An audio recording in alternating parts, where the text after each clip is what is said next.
One of the interesting parts to this, and we hear a wide variety of approaches to this, but when it comes to estimating how big any particular story or feature is, I think the process is fascinating, but I don't think a lot of people know how you actually determine how big a story is, how it actually gets estimated in real life.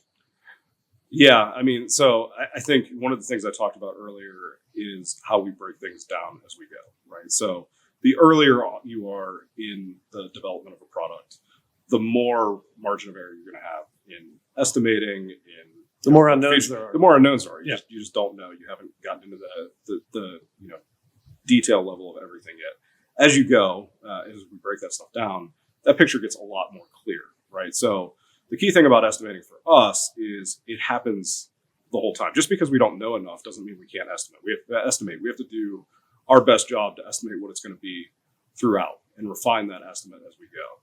So as we're breaking things down, we're continuing to estimate. And a lot of that is based on, what we think the complexity of something is going to be that we bring. We're bringing years of experience through, thousands of products that we've built to be able to say, okay, here's the complexity that we think, is underpinning this particular story.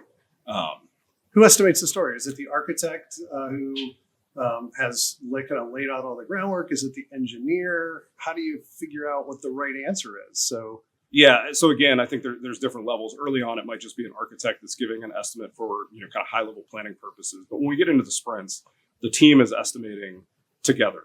Okay. And it's as much about the conversation that's coming out as a part of estimating as it is the actual number, because you're going to have one person, hey, what happens? Somebody says this is really hard. Somebody says this is really easy. Yeah. Why do you think it's hard? Or the inevitable, what about this edge case that nobody thought about, Yeah, right. In this particular situation? And so it's really a team effort.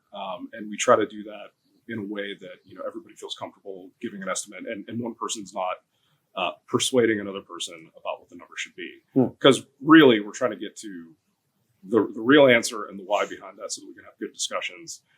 Because there may be ways, there's always ways to either make a feature more complex or less complex with trade-offs, right? So having that conversation as a group, figuring out what we think it's going to take based on what we know, and then having good conversations with clients about some of those edge cases and how they want to handle it. Is it a thing that we want to do now, or is it a part of a story that maybe we want to break off, make lower priority, and we can come back to that later in the project if time budget allows, right?